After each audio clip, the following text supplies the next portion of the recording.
Saya akan menjelaskan keterbatasan jumlah guru terampil.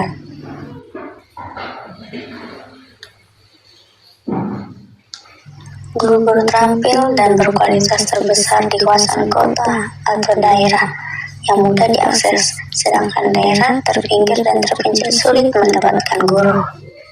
Salah satunya masalah minat dari guru itu sendiri. Lebih banyak guru yang memiliki lokasi yang mudah diakses dari segi transformasi yang mendapatkan kebutuhan pokok mudah didapatkan. Sedangkan daerah terpencil lagi-lagi tidak dilirik sama sekali.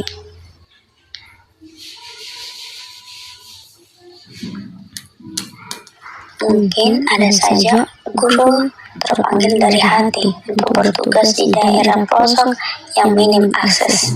Sayangnya hanya 1:10 saja.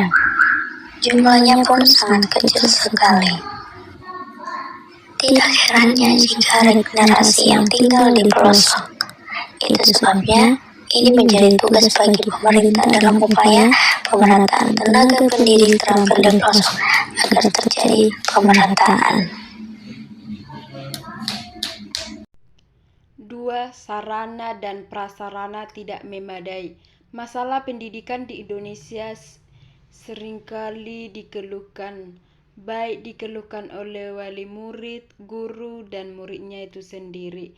Tidak dapat dipungkiri dari segi sarana dan prasarana memang kurang memadai, terutama sekolah-sekolah yang ada di pedesaan, pinggiran, dan sekolah yang ada di pelosok.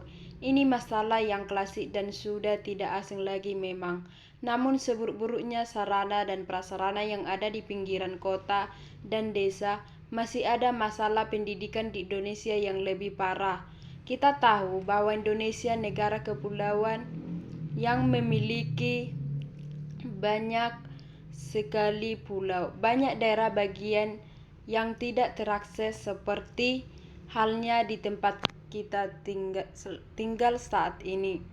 Banyak generasi penerus yang tinggal di kepulauan mereka tidak hanya terbatas pada sarana dan prasarana, tetapi terbatas dari banyak hal. Misalnya harus melintasi pulau seberang setiap hari agar bisa masuk sekolah. Hidup dengan keterbatasan koleksi buku karena tidak terakses dan tidak terjamah. Belum lagi masalah tidak ada jaringan listrik, sehingga mereka harus menggunakan penerang tradisional, padahal sekarang sudah ada era globalisasi, bahkan dunia teknologi yang serba terhubung dengan dunia luar. Tetapi masih ada di daerah yang belum terjamah di tanah air kita.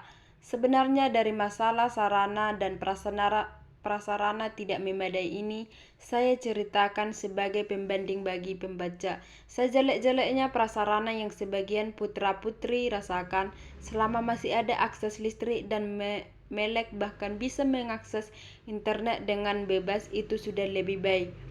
Memang ada kekurangan dari pihak pemerintah dalam melaksanakan peran pendidikan, tetapi apakah kita selamanya akan menyalahkan dan menuding? Alangkah baiknya tetap berjalan dan belajar dengan giat meski mengalami keterbatasan, karena keterbatasan sebenarnya bukan sebagai alasan. Sekian dan terima kasih. Minimnya bahan pembelajaran.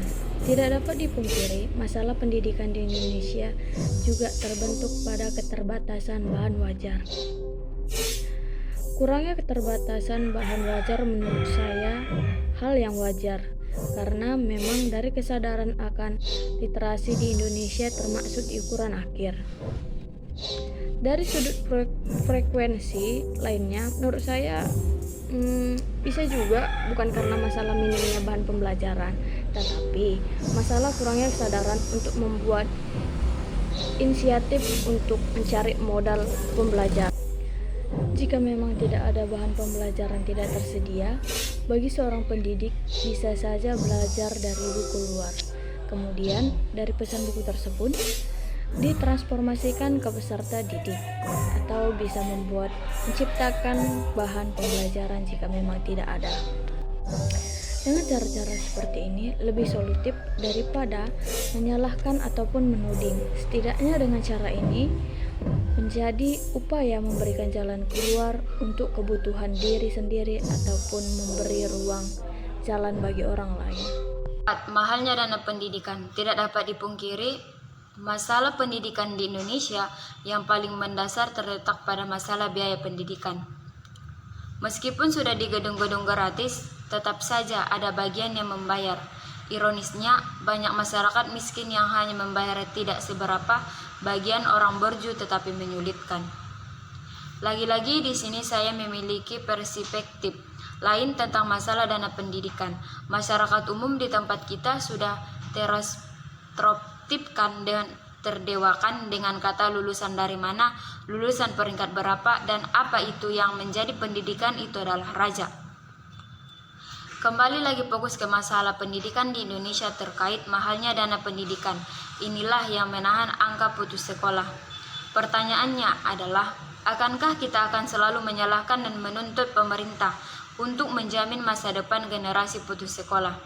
Padahal ada banyak sekali jumlah anak yang putus sekolah di lingkungan kita saat ini.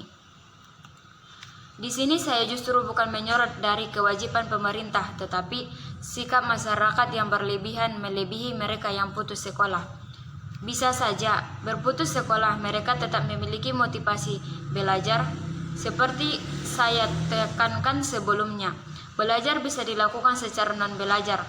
Bisa belajar dengan alam, belajar dengan lingkungan, sosial, belajar dengan pengalaman yang justru memiliki kualitas pendewasaan dan kemandirian yang lebih baik daripada yang berpendidikan.